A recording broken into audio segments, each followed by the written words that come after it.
Merci à tous d'être et à toutes de vous être connectés ce soir pour ce webinaire qui est consacré à essayer de construire son plan communal de sauvegarde de la manière la plus simple possible, la plus opérationnelle possible, mais tout en respectant les obligations réglementaires, mais aussi de contenu à l'intérieur de ce document.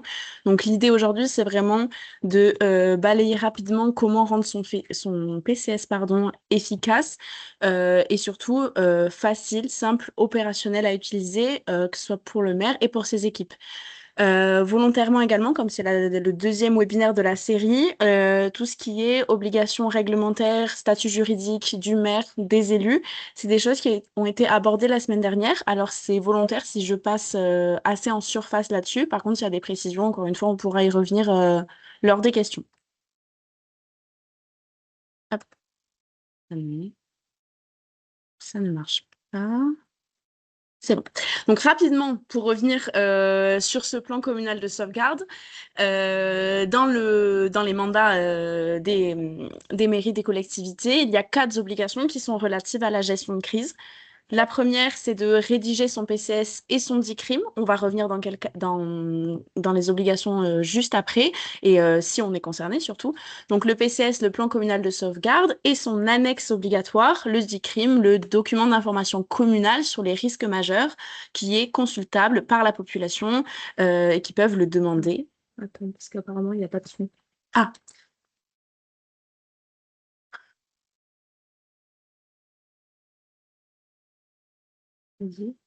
est-ce que vous m'entendez?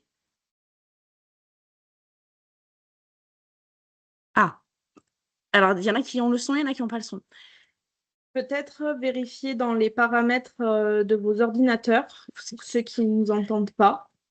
A priori, il y en a certains pour qui ça marche. Donc, normalement, il n'y a pas de raison que ça ne marche pas pour tout le monde. Ok, des pouces. Euh, donc, je reprends. Donc, rédiger son PCS ou le mettre à jour, on va y revenir, et son DICRIM. La deuxième obligation, c'est bien d'avoir son PCS, d'avoir fait le document, d'être arrivé au bout, de l'avoir concrètement devant ses yeux. Mais ce qui est très important, c'est d'informer et de former son équipe municipale, ses agents communaux, s'il y en a et s'ils sont inscrits dans le PCS. Vraiment, ça, c'est très important dans le processus d'appropriation par de la formation et surtout en le testant via des exercices de simulation de crise. Donc, s'exercer à la gestion de crise. Il y a plusieurs niveaux là-dessus. On peut partir sur table où on teste l'activation, les moyens de communication, et ensuite on peut faire des exercices un petit peu plus poussés sur des thématiques précises qu'on veut tester, avec par exemple les acteurs de la sécurité civile et intérieure. Voilà, pour vraiment faire des exercices de grande ampleur. Et une dernière obligation, c'est la sensibilisation de la population, des administrés. Donc, ça passe par le DICRIM, par exemple. Et ça peut passer aussi par des conférences, des villages de résilience organisés sur le territoire. Parce que les citoyens qui habitent vos mairies, vos collectivités, ont l'obligation d'avoir accès à l'information sur les risques qui sont présents sur la commune.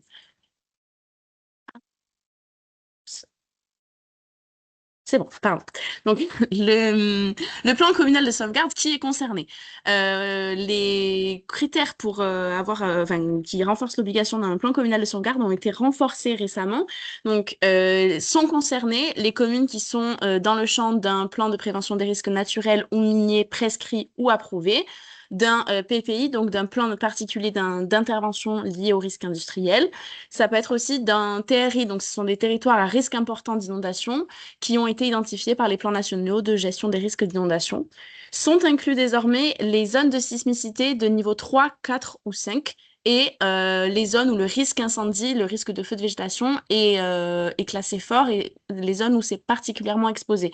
Donc, de plus en plus de communes sont concernées par le plan communal de sauvegarde et ça va aussi dans le sens, là j'en parle rapidement, qu'avant octobre 2026, les EPCI doivent avoir réalisé et approuvé leur plan intercommunal de sauvegarde. Et donc, pour avoir ce plan intercommunal de sauvegarde, il leur faut tous les PCS sur le PCI. Donc voilà, tous ces territoires-là sont concernés, donc du plan du PPRN au PPI, donc le plan particulier d'intervention, ou alors si vous êtes sur des zones de sismicité, vous pouvez évidemment cumuler ce que vous pouvez évidemment cumuler les enjeux. Alors, les objectifs du plan communal de sauvegarde, il y en a deux principaux. Le premier, c'est d'assurer la sauvegarde de la population, car le maire est directeur des opérations, sauf quand c'est le préfet, dans certains cas, qui passe directeur des opérations. Le maire doit, quelle que soit la crise, quel que soit le niveau de crise, toujours assurer la sauvegarde de sa population. Donc, ça passe par des phases d'alerte, d'information, de mise en sécurité, de mise à disposition de centres d'hébergement, de phases de soutien, etc. C'est la première mission et c'est une des plus, c'est la principale parce que là, on parle de vie humaine, donc pour éviter les victimes. Le deuxième objectif, pardon, du PCS, c'est d'organiser la réponse communale en mobilisant les acteurs, en organisant les moyens techniques, humains et en maintenant une activité qui, si c'est nécessaire dans certaines entreprises ou dans certains secteurs, doit être maintenue même en temps de crise. Donc voilà, c'est une organisation de la réponse communale qui est là pour essayer d'anticiper au maximum ce qui est prévisible, parce que dans la crise, il y aura toujours des imprévisibles, des imprévus, mais essayer d'anticiper au maximum donc ce qui peut être anticipable. Dans le plan communal de sauvegarde, il y a des éléments essentiels. La première chose, évidemment, c'est de faire un diagnostic des risques. Donc, ce diagnostic des risques, les mairies peuvent s'aider, par exemple, du document d'information sur les risques majeurs qui est produit par les directions départementales des territoires et les préfectures. Donc, ce DDRM qui référence tous les risques présents, naturels et technologiques, sur le territoire du département. Donc, les mairies peuvent s'aider de ce document pour recenser les risques qui sont présents sur leur commune et établir ce premier diagnostic. Alors, j'apporte une précision, surtout en ces contextes de canicule. Dans le DDRM, c'est vraiment les risques, c'est uniquement les risques naturels, technologiques, industriels. Aujourd'hui, on voit beaucoup de PCS qui commencent de plus en plus à inclure toutes les phases de grand froid à l'hiver, forte chaleur, canicule. Ça peut être aussi tout ce qui va être crise sanitaire. Ça peut être une toxi-infection dans une école, dans un collège, ou alors les menaces humaines comme les attentats, les prises d'otages, etc. Ce sont des éléments qui peuvent être intégrés dans le diagnostic des risques. On ne parle pas uniquement, on peut inclure au-delà du risque naturel et technologique. Dans le PCS, il est obligatoire également d'avoir les procédures d'information et d'alerte à la population. Alors, selon les moyens de diffusion de l'alerte de la commune, ça peut passer par différentes choses. Il y a par exemple panneaux pocket dans certaines communes. On a des panneaux d'information. Ça peut être aussi de manière beaucoup plus simple dans certaines communes qui ont peu de moyens de communication. C'est du porte-à-porte et c'est une carte de la commune qui est divisée et on envoie des équipes faire du porte-à-porte pour diffuser l'alerte. La troisième chose obligatoire, c'est l'organisation de la réponse communale. Ça, c'est l'organigramme de la cellule de crise. Donc, le maire est automatiquement, de son pouvoir de police et de chef, directeur des opérations de secours, sauf quand le préfet prend la main si la crise dépasse le territoire communal, par exemple. Donc, le maire est DOS, il a ensuite un RAC, alors soit c'est la même personne dans les plus petites communes, soit il a un RAC, un responsable des actions communales, qui est souvent le DGS, le directeur général des services de la commune. Et ensuite, les élus, les agents, s'il y en a dans les collectivités, prennent place dans différentes cellules. Alors, il y a des appellations différentes selon les communes, mais globalement, il y a la sécurité, la logistique, le soutien, la communication, tout ce qui va être standard, la main courante aussi, très important, vu qu'elle a une valeur juridique à la fin, on y reviendra. Donc voilà, cette organisation de la réponse communale, et ça va aussi dans l'appropriation du document, comme j'ai parlé en introduction. Si la personne qui est assignée à la rédaction du PCS, donc discute rapidement avec qui aimerait être où en tant que référent, etc., peut-être chef de cellule, si on en a les moyens. Si les autres ne savent pas qu'ils sont dans cette cellule, le jour J, la crise se déclenche. Mince, je suis à la logistique, je travaille avec qui? Il y a des problèmes de communication qui peuvent être rapidement identifiés, alors que si on sait à quelle équipe on appartient, entre guillemets, c'est quand même beaucoup plus pratique. Il y a aussi des fiches missions et des fiches actions, ou on peut appeler ça aussi des fiches procédures. Elles sont là pour vous aider. L'objectif du PCS, c'est pas de remplacer une organisation qui existe déjà. On est tous en capacité, on a tous du bon sens, vous êtes tous en capacité d'agir en temps de crise sans le document. Le document, il est là pour formaliser ce bon sens, les réflexes que vous avez déjà. Vous connaissez votre commune, vous connaissez vos administrés, où sont les personnes isolées, les personnes les plus vulnérables, également où est le matériel technique, etc. C'est vraiment de formaliser tout ça parce que le jour J, par exemple, il peut arriver une crise où on n'a pas le maire. Ça peut arriver. Ou alors, on n'a pas le premier adjoint, on n'a pas le RAC, on n'a pas le responsable de la cellule logistique. Et peut-être que s'il y a que le responsable de la cellule logistique qui sait où sont les clés du gymnase pour l'ouvrir, pour en faire un centre d'hébergement, c'est bien d'avoir le PCS pour savoir et avoir l'information. Voilà, ces fiches missions, ces fiches procédures, elles sont là pour vous aiguiller sur des choses qui sont à faire le jour J. Ça peut être une déviation de route ou sont ranger les barrières. Ça peut être faire un communiqué de presse à la presse, du coup. Voilà, toutes ces choses. Également, le recensement des moyens, donc la logistique d'accueil. Ça peut être aussi les moyens humains. Vous disposez dans votre commune d'administrés qui ont peut-être des compétences spécifiques dans tout ce qui est sanitaire, dans le social. Ça peut être aussi des traducteurs, si vous avez des personnes qui sont étrangers. Donc, n'hésitez pas à les recenser. Le DICRIM est obligatoire dans le plan communal de sauvegarde, donc le document d'information à la population, est obligatoire également la formation et le retour d'expérience. Une fois que la crise est terminée, c'est très important de faire un retour d'expérience à chaud et ensuite un peu plus tard pour éviter que la mémoire s'efface ou se déforme trop. Donc ce retour d'expérience, il est important pour regarder qu'est-ce qui a bien fonctionné en style de crise et qu'est-ce qui a été un petit peu plus compliqué pour apporter constamment des modifications. Le PCS, c'est un document qui est vivant. Il est fini, il est approuvé, il est mis à jour une fois par mandat, si vous l'avez. Par contre, les modifications, elles sont essentielles.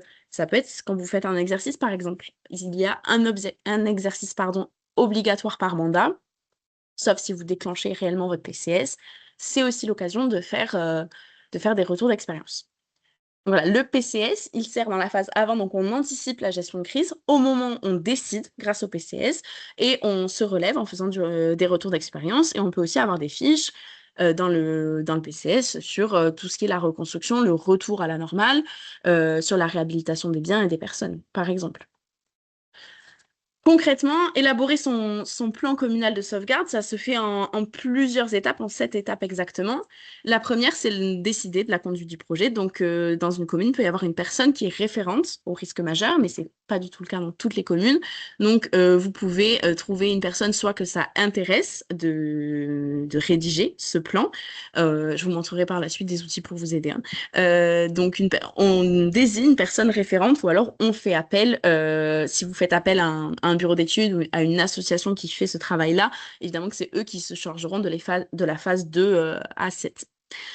Une fois qu'on s'est lancé dans le projet, ce que je l'ai dit, le diagnostic des risques, on l'identifie. Ça va aussi avec de la cartographie, c'est obligatoire.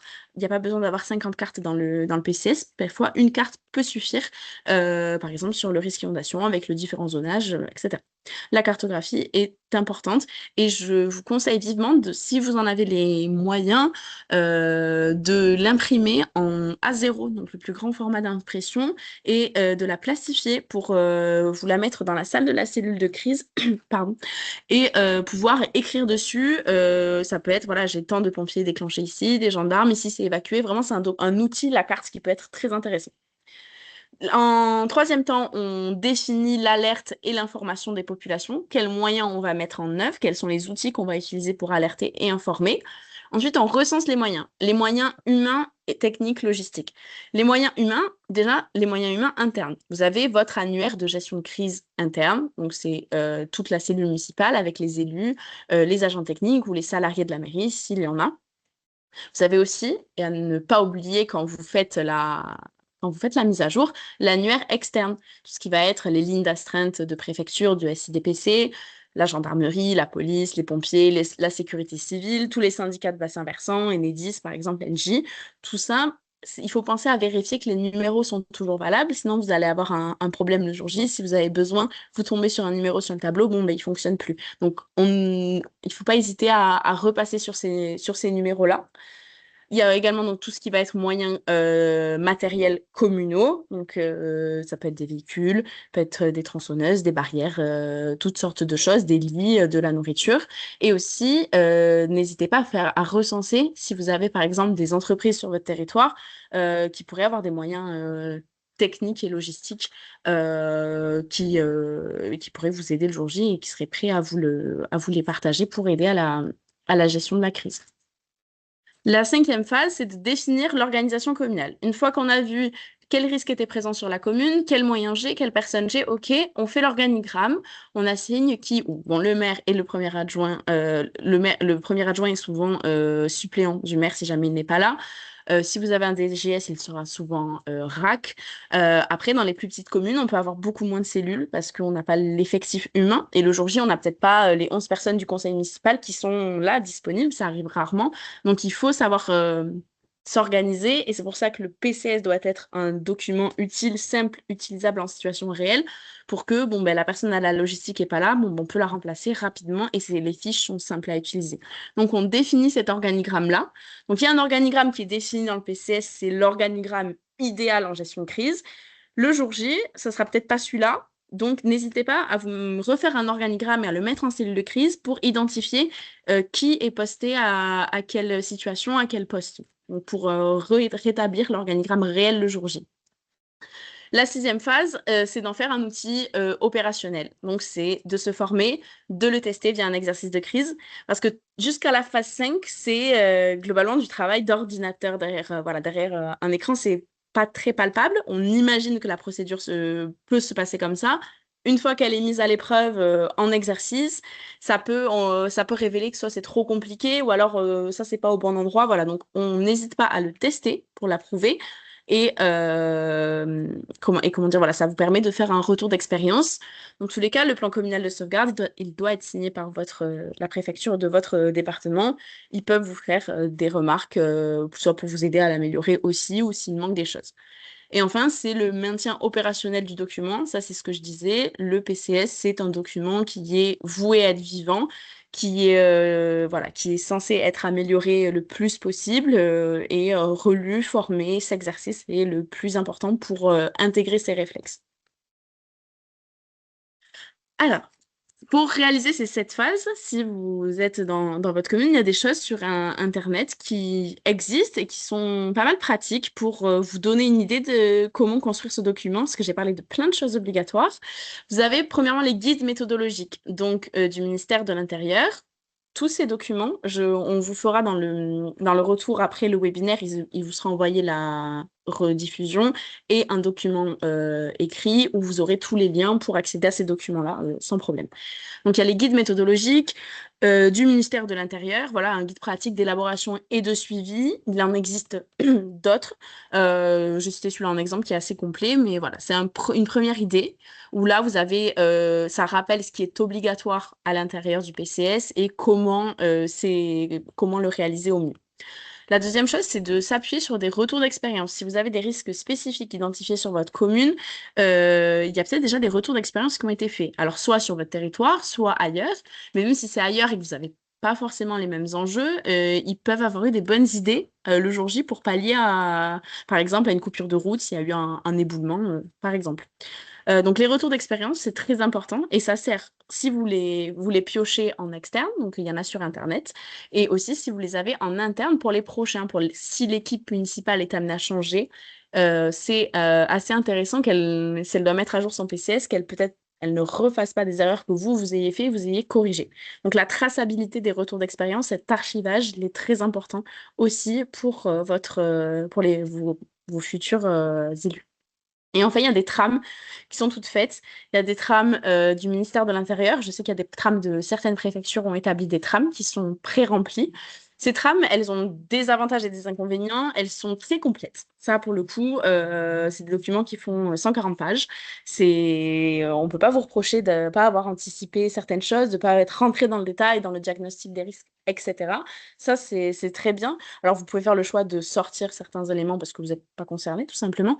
Mais elles sont assez peu, malheureusement, utilisables en gestion de crise. C'est des documents qui sont énormes et qui sont pas très efficaces en gestion de crise. Par exemple, voilà, si vous avez tout mélangé au même endroit et que par cellule, vous savez pas, moi j'ai besoin de ça, de savoir ça, et moi aussi, on se partage la fiche, par exemple sur un annuaire, c'est pas très pratique et une des solutions à ça, c'est de faire quand même un PCS en plusieurs classeurs. Donc que chaque cellule ait son classeur et qu'il y ait des choses qui sont, pardon, perds ma voix, et des choses qui sont similaires dans chaque classeur. Par exemple, dans chaque classeur, on va retrouver l'annuaire, l'organigramme, la carte interne et externe, les annuaires, et après, la logistique, le soutien, la communication à ses propres fiches procédures.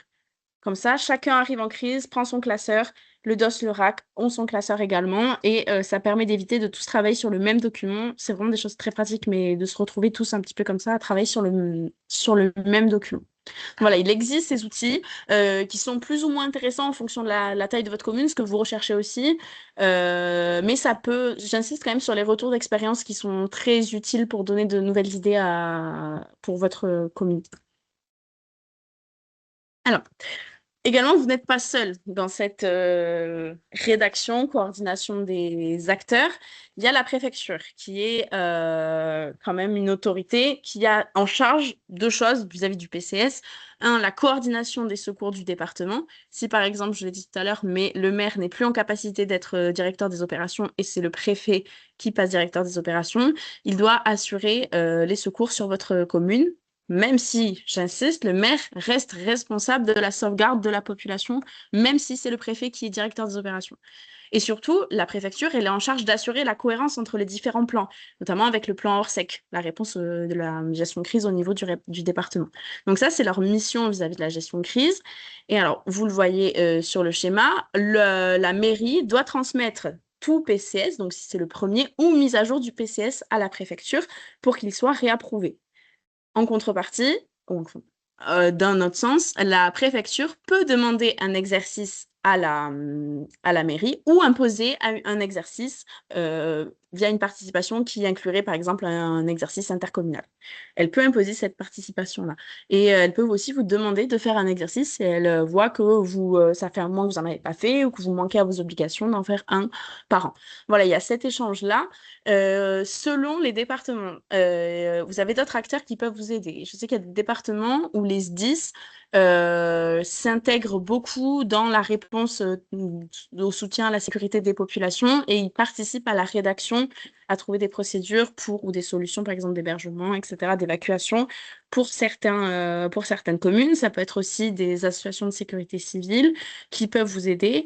Ça, c'est à voir avec les antennes locales que vous avez. Si déjà ils ont les moyens humains et techniques de vous apporter un appui, mais ça peut être aussi, voilà, soit ils ont les moyens et ils sont d'accord pour vous aider, mais c'est pas le cas partout, je sais.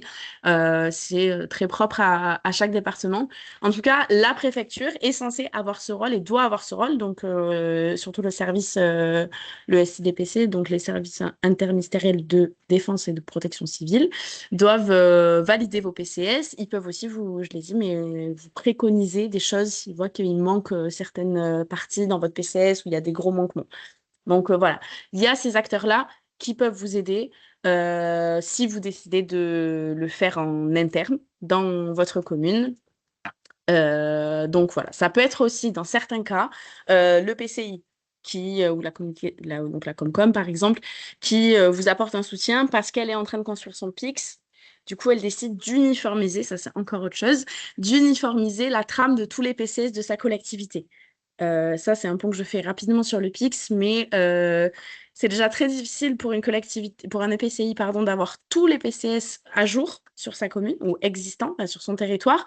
Et des fois, ils ont des versions qui sont complètement différentes ou alors c'est pas très coordonné. Du coup, ils peuvent redemander une trame identifiable pour tout le monde pour qu'on ait tous les mêmes documents. Mais ça, c'est vraiment dans certains cas particuliers. Ça, il faut se rapprocher de la collectivité et de votre EPCI le plus proche pour avoir un peu ce genre d'informations. Ce qu'il faut retenir sur le plan communal de sauvegarde, donc la première chose, c'est donc de le rédiger si on est concerné. De plus en plus de communes, je l'ai dit, sont concernées. Le rédiger, le mettre à jour une fois par mandat, c'est très important. Et surtout, se former. L'appropriation de l'équipe municipale du plan communal de sauvegarde, c'est une des choses les plus importantes. Euh, Ça peut être par les exercices, évidemment, pour intégrer des réflexes entre vous qui vous permettront le jour J d'avoir l'esprit plus calme, plus serein face à l'imprévisible. Si vous devez gérer, mince, on n'a plus de piles au talkie-walkie, il y a peut-être quelque chose de plus grave en parallèle, mais là, c'est ça qui nous empiète. Alors que si dans le PCS, on a clairement indiqué toute la logistique, normalement, il n'y aura pas de souci. Il y a une personne qui est référente, elle s'en occupe. Et aussi, sensibiliser. Sensibiliser, je parle des élus, mais aussi de la population. Et aussi, n'hésitez pas à faire des liens. Une fois que vous avez établi votre PCS, je vous conseille, si c'est possible dans votre collectivité, d'inviter le jour de la présentation du document fini et approuvé, les SDIS, les gendarmeries, les associations de sécurité civile, c'est des personnes des acteurs avec qui vous allez être amenés à travailler avec. Forcément, ils seront là le jour J, vous ne travaillerez pas que tout seul, ils seront là pour vous apporter un appui, un soutien.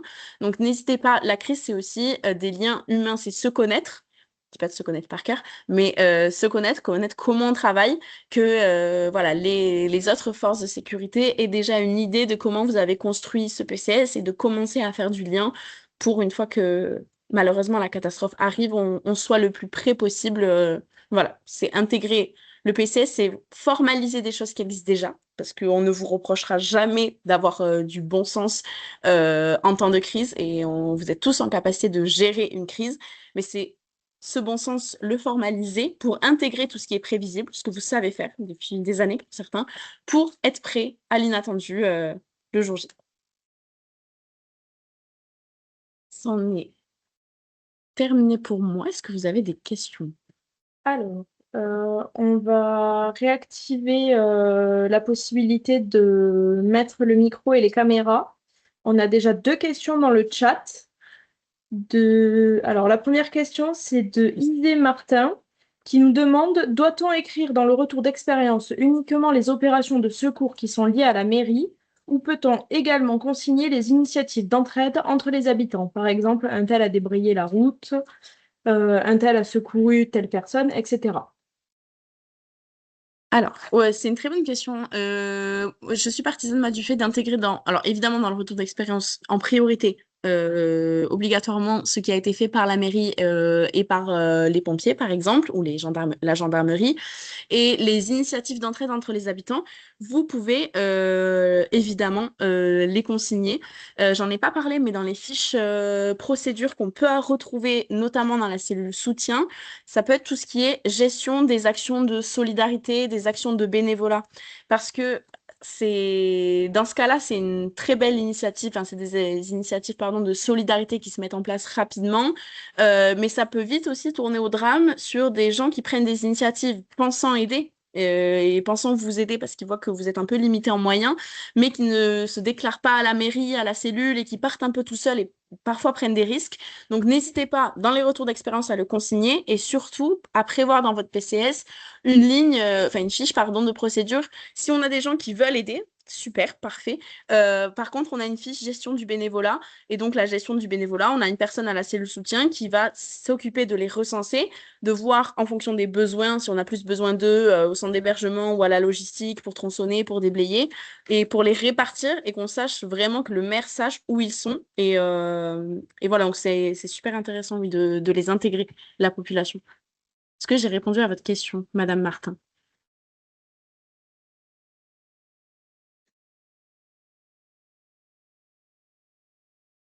Oui, super, parfait. On a une autre question de Anne Bocals des Réal. Je suis désolée si j'écorche le nom. La préfecture nous demande d'intégrer la liste des personnes vulnérables dans le PCS. Par quel moyen vaut-il mieux l'établir? Mettons d'office tous les plus de 65 ans ou faut-il cibler les personnes réellement vulnérables? Comment s'assurer de tous les toucher pour les inscrire sur le registre des personnes vulnérables? Très bonne question, surtout si votre commune est de taille conséquente en termes de densité et d'habitation. Il y a différentes définitions, il y a différentes catégories dans les personnes vulnérables, pardon. Il y a l'âge. Premièrement, un facteur de l'âge, souvent oui, c'est les plus de 65 ans qui sont officiellement considérés pardon, comme vulnérables. Il y a aussi les personnes vulnérables, ça peut être les personnes qui sont isolées géographiquement d'une route, d'un centre, d'un quartier, d'un village, mais qui sont quand même rattachées au village. Elles sont vulnérables aussi, elles sont considérables comme vulnérables. Il y a également toutes les personnes qui sont à mobilité réduite ou alors les personnes, excusez-moi, très âgées. Là, on va parler de plus de 75 ans, où on sait qu'elles ont peut-être du mal à se déplacer rapidement toutes seules, ou voire elles peuvent plus du tout. Et comment s'assurer de toutes les toucher pour les inscrire sur le registre des personnes vulnérables? Il y a plusieurs manières. Ça peut passer par le recensement, quand vous faites le recensement de votre population. C'est une des solutions les plus efficaces parce que c'est sûr que c'est difficile, surtout si la taille de votre commune est importante et que vous avez beaucoup d'habitants, de s'assurer en fonction des déménagements, des gens qui partent, etc., d'avoir le roulement à jour. C'est une des choses des plus difficiles. Dans tous les cas, sur le registre, sur cet annuaire un petit peu des personnes vulnérables, je reviens là-dessus, mais vous avez le droit de mettre donc le nom, le prénom, le numéro de téléphone, l'adresse et un mail si jamais c'est nécessaire. Je ne vois pas trop pourquoi là tout de suite, mais on peut mettre le mail. Uniquement si vous le faites circuler en interne. Après, sur les personnes vulnérables, oui, à part le recensement, là, peut-être Lisa, tu veux compléter? Ouais, je vais compléter. Alors, pour les communes qui sont dotées d'un CCAS, Oui. Le centre communal d'action sociale, normalement, les CCAS ont des listes qui sont déjà assez fournies sur les personnes vulnérables. Donc, vous pouvez déjà vous appuyer sur ces listes-là. Sinon, ce qui peut aussi fonctionner, mais c'est sous réserve de la participation des habitants, c'est de faire appel à des référents de quartier qui connaissent un petit peu la population, les gens qui habitent autour de chez eux, et via ces référents de quartier, essayer d'établir une liste des personnes qui potentiellement pourraient être classées dans les personnes vulnérables. Il n'y a pas de limite d'âge spécialement pour être considéré comme tel. C'est plus au bon vouloir de la population. Vous ne pouvez pas forcer quelqu'un à être sur cette liste. Voilà.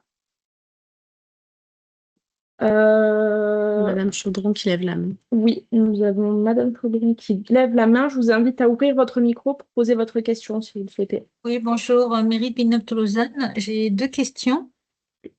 En ce qui concerne le PCS, l'approbation du PCS, est-ce qu'elle se fait par arrêté du maire ou est-ce qu'elle se fait, vous disiez que c'était la préfecture, quel est le mode d'approbation du PCS?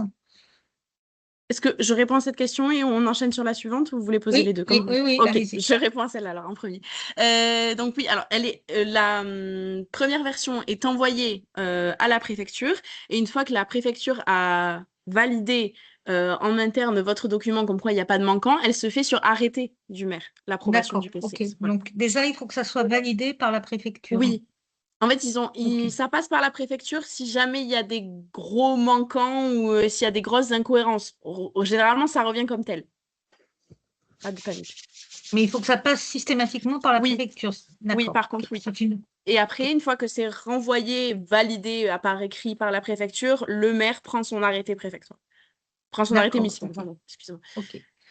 C'est la première question. La deuxième Oui, question, c'est sur le DICRIM, oui, l'alignement entre le PCS et le DICRIM. oui, Ce que j'ai compris, c'est que les deux documents sont complètement alignés, oui, normalement. En tout cas, sur sur le papier. l'identification des risques et les moyens d'information. On Oui, est d'accord? oui, En revanche, vous dites dans la construction du PCS qu'il faut, un, diagnostiquer les risques, deux, informer, et le DICRIM est à mettre en annexe. Est-ce oui. que il faut vraiment faire ce un et ce 2, ou est-ce que pour ce un et ce 2, on peut référencer directement le DICRIM? Dans le diagnostic des risques, par exemple, vous parlez. Oui, Ah oui, alors là, les 7 étapes d'élaboration que j'ai montrées, c'était pour quelqu'un qui part de zéro. Enfin, pour une d'accord, commune qui part de rien du tout, où il faut déjà faire ce premier pas. d'accord, Évidemment que si vous avez déjà des éléments, vous connaissez les risques sur votre commune. Vous ne passez pas par ce diagnostic. d'accord. Voilà. Et Peut-être vous pouvez ajouter. Oui, je vous donc, dans écoute. ce cas-là, dans le PCS, on peut simplement, pour définir quels sont les risques de la commune, référencer le DICRIM.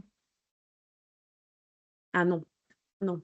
Alors, J'avais mal compris votre question, mais alors, oui, ce que vous voulez dire, c'est que dans les éléments obligatoires du PCS, à la place du oui, diagnostic, mettre le DICRIM. oui, Non, ça, malheureusement, ça va pas être possible. Par contre, ce qui est possible, c'est si c'est à jour, copier-coller les éléments du DICRIM, donc la description du risque, inondation, feu, etc., oui, et de ok. les basculer. Mais de pas mettre le DICRIM juste injecté dans la zone, c'est refaire des feuilles avec le copier-coller. Voilà. D'accord, donc il C'est un faut bien peu... réécrire dans le PCS, dans cette partie-là, tout ce qui Oui, est dans le DICRIM sur ces deux parties, diagnostic des risques et oui, information aux populations, et le DICRIM à ce moment-là, bien simplement en annexe du PCS. exactement. C'est ça. D'accord, ok, Exactement. c'est clair. Très bien. Merci beaucoup. Pas de souci, avec plaisir. Alors, avant de répondre à la question de Monsieur Marchal, je reviens sur la question de Madame Martin qui nous demande de compléter un petit peu sur les personnes vulnérables. Elle nous demande si nous recensons les personnes vulnérables, sont-elles inscrites d'office ou avons-nous besoin de leur accord explicite? Je, je Vas-y. réponds. Oui. Alors, vous avez l'autorisation de marquer les noms et prénoms des personnes vulnérables dans le PCS, sachant que cette partie-là du PCS ne sera consultable que par les personnes qui seront en cellule de crise. Elle ne sera pas consultable par le grand public. Par contre, à partir du moment où vous inscrivez un numéro de téléphone ou une adresse, dans ce cas-là, il faut avoir leur accord. Voilà. Donc la question de Monsieur Marchal, Oui. il nous demande, ne faudrait-il pas envisager d'avoir les PCS sur des supports numériques plutôt que papier? En effet, si pour une raison particulière il est impossible d'accéder au classeur, grâce au numérique, on peut ainsi accéder au PCS de n'importe où. C'est une bonne idée. De plus en plus pardon, blablabla, de PCS sont doublés numériques et physiques. Pour la raison que vous venez d'évoquer, on ne peut pas accéder au classeur. Ça a un désavantage, c'est que si la zone est complètement coupée des accès électriques, où vous n'avez pas possibilité d'avoir un ordinateur, d'avoir quelque chose, là, vous n'y aurez pas accès non plus. Il y a par exemple, je sais que pour les communes qui sont séparées en deux par une rivière, par un fleuve, et donc qui peuvent avoir un manquement et être coupées rive gauche, rive droite, il y a des PCS qui sont dupliqués. Il y a le PCS sur la rive gauche, le PCS sur la rive droite, pour essayer d'en garder à plusieurs endroits. Évidemment, si vous êtes en zone inondable ou en zone de forte sismicité, enfin peut-être en zone inondable, on ne met pas le PCS dans une zone qui s'inonde. Sinon, c'est pas très pratique. Mais pareil, quand vous définissez le lieu de la cellule de crise, ce qui arrive des fois, c'est que certaines mairies sont en zone inondable. Bon, c'est rare, mais ça arrive. Et bien, la cellule de crise, elle n'est pas du coup dans la mairie. On décide d'un autre endroit qui est hors de cette zone d'inondation pour s'éviter cette situation. Mais le PCS numérique est intéressant et ça me permet de vous mentionner aussi que la main courante, j'en ai rapidement parlé, elle peut être au format numérique, donc c'est la personne enfin, la personne ou les personnes en fonction de la taille de la commune qui vont consigner toutes les actions, toutes les prises de décision sur un papier, qui va ensuite être transmis obligatoirement à la préfecture en fin de crise une fois que le PCS est désactivé. C'est la seule chose qui a une valeur juridique. Si on doit ouvrir une enquête, si le parquet doit ouvrir une enquête sur ce qui s'est passé, ce sera la main courante. Donc c'est une tâche qui est assez ingrate à faire de noter constamment, de récolter de l'information sur qui est où, qui a pris quelle décision. Mais j'insiste, elle peut être papier, elle peut être numérique. La numérique, elle a un gros avantage, c'est qu'elle peut être diffusée sur un écran et les gens l'ont en permanence. Donc moi, par exemple, je suis à la logistique, j'ai pas dit à la personne à la main courante que j'avais fait quelque chose, je le vois pas, je peux lui transmettre. Si vous avez quelqu'un dans son coin qui note, c'est pas très pratique d'aller voir tout simplement la main courante. Donc oui, le numérique a de plus en plus d'avantages, mais reste quand même très dépendant du réseau, de l'électricité, etc. Euh, on a une autre question de Madame Martin qui nous demande, vous avez mentionné qu'il était possible de recenser dans les PCS des administrés ayant des compétences utiles, avec leur accord, bien entendu. Quelles compétences est-il utile de cibler? On a mentionné la traduction. Est-ce qu'il y a d'autres exemples? Oui, il y a plein d'autres exemples en fonction des risques auxquels vous êtes confrontés, mais il y a des choses qui ne changent pas. Tout ce qui va être logistique, soit du déblaiement, soit des personnes qui ont des accès à des tracteurs, par exemple, pour sortir quelque chose. Tout ce qui va être tracteur, donc des agriculteurs souvent, euh, oui, des tracteurs. Tout ce qui va être tronçonnage, si vous avez des personnes qui travaillent le bois, qui ont des outils de tronçonnage efficaces, rapides, et surtout, ils savent s'en servir rapidement, normalement sans se blesser Donc, vous pouvez faire appel à eux pour tronçonner des zones assez rapidement. Il y a tout ce qui est les métiers de la santé aussi. Si vous avez des infirmiers, des infirmières, des assistants, j'ai plus le nom, bon, ça me reviendra peut-être. Ça me reviendra peut-être, mais voilà, tous les métiers de la santé, même des médecins, avec leur accord, si c'est quelque chose qui les intéresse, peuvent être mentionnés dans le PCS. Tout ce qui est électricité, plomberie aussi. C'est des compétences spécifiques et qui peuvent être nécessaires à un moment. Est-ce que Je crois qu'on a répondu à toutes les questions. Est-ce que quelqu'un a une question encore ou pas?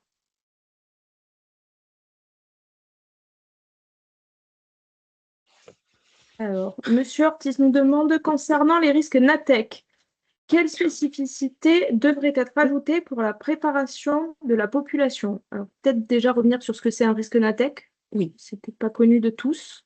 tu veux expliquer? Vas-y, Donc, les risques NATEC, c'est pour naturel technologique. Donc, c'est un risque naturel qui va engendrer un incident technologique. Et donc, c'est une combinaison des deux. C'est un risque naturel, un tsunami qui heurte une industrie et qui fait exploser l'usine, pour un schéma très clair, par exemple. Le plus gros risque NATEC qu'on ait, le meilleur exemple qu'on ait, c'est la centrale nucléaire au Japon, à Fukushima. À Fukushima, où le tsunami a frappé la centrale nucléaire et du coup a déclenché un événement catastrophe nucléaire. Donc, oui, pour revenir à l'action de M. Ortiz, l'IRIC naturel technologique, c'est spécifique, certes, mais c'est qu'une combinaison, entre guillemets, c'est une vaste ampleur. C'est-à-dire que si une usine, une industrie est touchée par un risque, ça peut être un séisme qui malheureusement intervient pile poil sous une zone industrielle, sous un site nucléaire. Ça peut arriver, ou un barrage, même si c'est censé résister, on ne sait jamais ce qui peut arriver. Les spécificités qui devraient être ajoutées pour la préparation de la population, pour moi, c'est vraiment de prendre en compte le risque naturel, de le définir, de donner les consignes et les procédures à suivre si le risque naturel arrive, et de mentionner que ça pourrait engendrer un accident industriel, par exemple, ou un accident nucléaire, technologique. Et si jamais ça peut être sous forme de fléchage, oui, non, ça a activé un accident technologique, on passe à d'autres procédures. Voilà, est-ce que oui, s'il n'y a qu'une crise naturelle, enfin qu'un risque naturel, on le gère de telle manière, on se rend compte que ça a touché un accident technologique, on passe aux autres procédures. Je ne sais pas si je suis très claire. Est-ce que Monsieur Ortiz, j'ai été claire? Est-ce que ça répond à la question?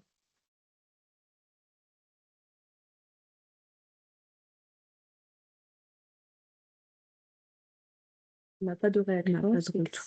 Ça doit être bon. Parfait, nickel. Très bien. Une question de Monsieur Cordemu qui nous demande, en matière de responsabilité, les volontaires sont-ils pris en charge par l'assurance de la commune?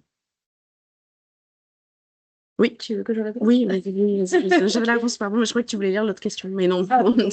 Vas-y, réponds. Thématique. Oui, c'est pour ça. Alors, les volontaires sont pris en charge par l'assurance de la commune dans la mesure où c'est le maire qui décide de mobiliser ces personnes. C'est-à-dire que les initiatives citoyennes doivent être un minimum encadrées et que le maire ait conscience des actions qui sont faites par la population pour la sauvegarde, qui participe à la sauvegarde. Il faut savoir qu'il y a un dispositif qui existe, les réserves communales de sécurité civile, qui permettent d'encadrer encore mieux ces initiatives et qui sont généralement des viviers donc, de volontaires et de matériel pour assister les communes sur la gestion de crise. La deuxième question, doit-on prévoir une réquisition du matériel technique d'une entreprise privée? Oui. Alors, les entreprises privées, elles peuvent être sollicitées pour apporter du matériel si besoin. Ça peut se faire sous la forme de réquisition ou de convention. Ça peut être prévu en amont par convention dans le PCS et dire telle entreprise sera sollicitée pour tel matériel.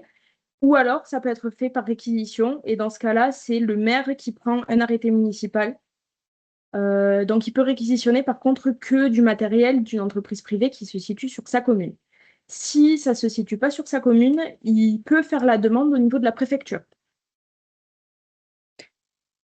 Juste pour compléter sur convention et réquisition, moi, je vous conseille, si c'est possible, d'anticiper et de conventionner à l'avance au maximum si vous savez que vous avez telle entreprise qui est en capacité et c'est convenu déjà un petit peu de manière informelle qui seront là le jour J s'ils sont disponibles, s'ils ont des gens pour vous aider. Conventionnez-le, c'est beaucoup moins pénible que le jour J de devoir faire un arrêté pour faire une réquisition.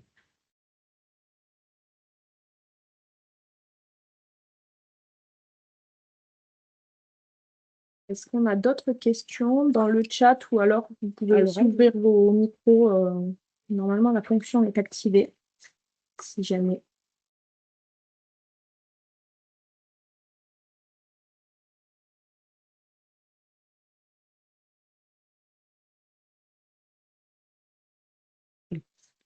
Alors, Monsieur Ortiz, concernant les démarches à propos des assurances, devrait-on ajouter un volet assurance au PCS afin d'informer les populations pour se faire dédommager? bien sûr, c'est très recommandé d'ajouter tout le volet, pas de souci pour les majuscules, d'ajouter tout le volet assurantiel et pour la commune déjà, pour la demander par exemple, alors c'est un CERFA à remplir, mais la reconnaissance de catastrophe naturelle à l'État. Et aussi, s'il y a nécessité d'aider certaines populations dans leurs démarches assurantielles, et un petit peu voilà, recenser la procédure à suivre de manière simple, mais pour aider les populations, c'est vivement recommandé. Et dans ce volet assurance, vous pouvez mettre aussi sur les personnes que vous mobilisez, par exemple, qui ne sont pas dans votre cible de crise, vous pouvez l'inclure aussi. Vraiment, n'hésitez pas pour les assurances à l'inclure. À minima, le CERFA de reconnaissance de catastrophe naturelle, déjà imprimé, ou déjà avec le lien et comment le remplir. Et aussi quelques informations sur les procédures d'indemnisation, soit pour vous, vous pouvez avoir du matériel communal qui est endommagé suite à une crise, et aussi pour vos administrés. Mais oui, c'est vivement recommandé. Ouais. J'ajouterais un petit peu en complément que c'est des choses qui peuvent aussi être inscrites dans le DICRIM sur les bonnes choses à faire pour faciliter un petit peu les dédommagements par les assurances. Typiquement, en cas d'inondation, ben, prévoir de prendre des photos avant de quitter son logement pour prouver qu'on a pour avoir une idée des biens qu'il y avait dans la maison, etc. C'est des choses qui peuvent aussi être ajoutées au DICRIM.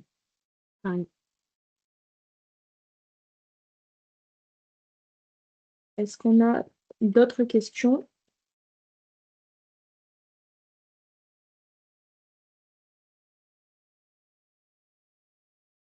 Pas l'air d'y avoir d'autres questions. Je vais juste rajouter quelque chose. Si on a une chose à retenir de ce webinaire de ce soir, c'est que certes, le contenu obligatoire, il est défini par la réglementation, par le ministère de l'Intérieur et par les préfectures. Il faut l'intégrer dans son PCS, mais la chose la plus importante, c'est un PCS qui vous convient, tant par le fond que par la forme. Vous n'êtes pas obligé de faire un document de 100 pages. Il y a des communes, c'est absolument pas nécessaire, sinon vous allez retrouver avec un classeur énorme, avec des choses qui, honnêtement, entre nous, ne servent à rien en situation de crise de savoir si en 1967 il s'est passé telle chose ou telle chose. C'est bien de l'avoir dans l'historique, dans un classeur plus général où on a le vrai diagnostic des risques. Le PCS, c'est un document. Ah, le PCS, c'est un document opérationnel. Voilà. Donc, s'il y a une chose à retenir, c'est ça, un document simple et facile à utiliser.